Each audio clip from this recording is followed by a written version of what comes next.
focus and energy the last couple of days. You know, some of it's we got some guys that were fighting through some illness.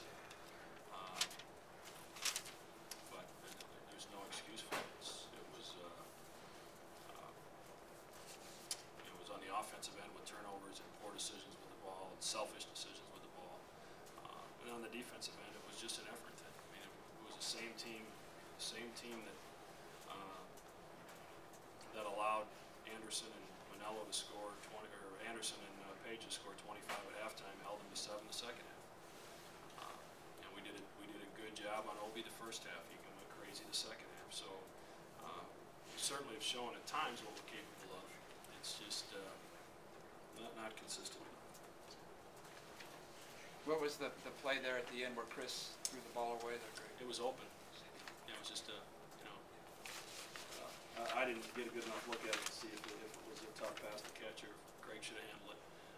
But they executed the play perfectly, and Craig was going to have a look at it to tie it. Unfortunately, it didn't work out. Is he the normal guy you'd have to throw the ball in there, or was it this? I've got a lot of confidence in Chris's decision making. He makes good decisions with the basketball, and when you have to execute the screening action to perfection, you'd rather not put a freshman in that situation. And it was either going to be wide open or it wasn't going to be open, and we were going to throw it deep and run a different play. So we put him in a position where I thought there was the least amount of pressure on having to execute. Talk about Chris or Scott taking the lead out there and going off for 19. I told the guys in the locker room, what he's doing is unbelievable. The effort he's given, and when he should really even be playing is incredible. I mean, there aren't many guys anywhere that'll play through what he's played through, and somehow he's finding enough energy on game day to do what he did today. And, it's just going to be tough when Craig and Quez go 5 of 27. Those two guys, they're two guys we really count on, and getting them 27 shots is what we need to do. And tonight, unfortunately, they didn't go in for it. Was that kind of a snapshot of your whole season? I mean, you've got the pass there, you've got the guy wide open to catch the ball. Yeah, I mean, we haven't got a lot of breaks. Sometimes you got to make your own too. And for whatever reason, it hasn't happened for us. And we give Oklahoma State some credit.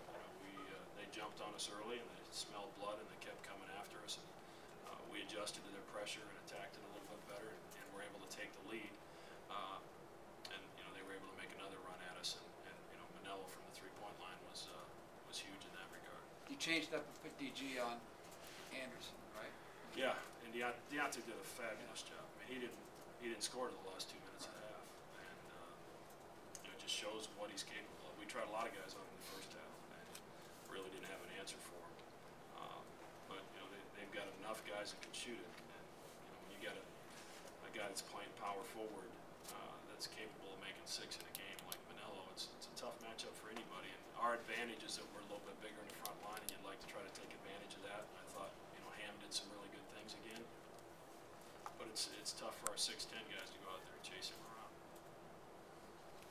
And when we made a mistake, he made us pay. He stepped behind a couple ball screens well beyond the three-point line and knocked him down, and you got to tip your hat to him. Did you do anything different to start the game? What's that? Would you do anything different to start the game? Obviously.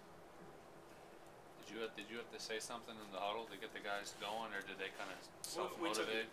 We took 2 timeouts in the first 8 minutes or whatever, which, you guys have been around me long enough, I hardly ever do that.